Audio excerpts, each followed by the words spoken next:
Welcome back to part 4 of my closet expansion project.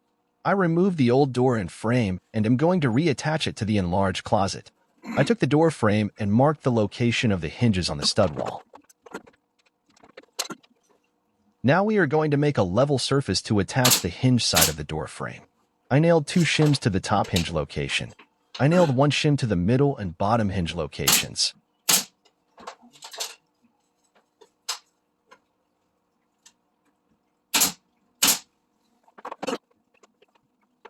You will need a long level for this project. I have an Irwin 6-foot level. Grab your level and another shim and keep your nail gun close by. I put a second shim in the middle hinge location. I slide that shim back and forth until the middle hinge is aligned with the top hinge. Once I am aligned, I grab my nail gun and tack the second shim in place.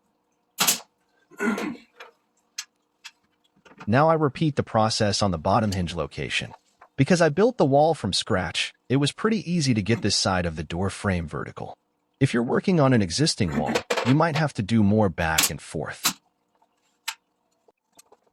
Now I'm going to work on the other side of the door. I lightly screw the top hinge on the right side of the frame into place. I put a shim under the left bottom of the door frame. I'm making sure that the top of the frame is horizontal. If your floor is perfectly flat, then you don't have to worry about this. Unfortunately, my foundation is sloping quite a bit. I made 2 mistakes here that you should avoid. First, I ran out of brad nails for my small nail gun. A small nail gun is crucial for this work. Imagine trying to pound finishing nails through the door frame and 2 shims into the stud wall, hoping that nothing moves. The second mistake was making the door opening too large. I left over an inch of space between the stud and the frame on the left side.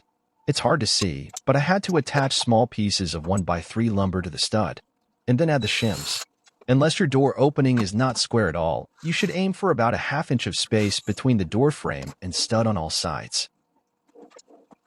Because I didn't have nails for my nail gun, I used a screw for the first attachment on the left side. Normally, you would just run a couple 2-inch brad nails right through the door frame and into the stud. I repeated the leveling process for the left side of the door. Unfortunately, I was forced to use finishing nails, which was a real pain. I decided to drill small pilot holes to avoid bending a nail or cracking the shims or door frame. The thin brad nails on a nail gun are great. They won't crack even thin wood. I forgot to record myself screwing the door frame and door into place, but here it is. It seems level and opens and closes without a problem. I'm going to cut off the shims that are protruding outward using my Rockwell oscillating tool. Important note, when you are ready to attach the door frame to the wall, use the long screws that come with the door hardware and screw them through the middle hole for the hinges into the stud. Fast forward to the next day. I bought some more brad nails for my small DeWalt nail gun.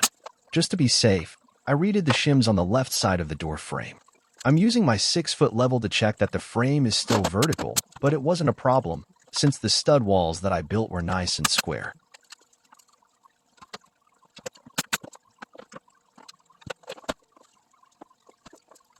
I have to point out another mistake. I installed the door frame flush to the stud wall, but look what happens when I lay down sheetrock. You should always make sure the door frame is flush with the sheetrock.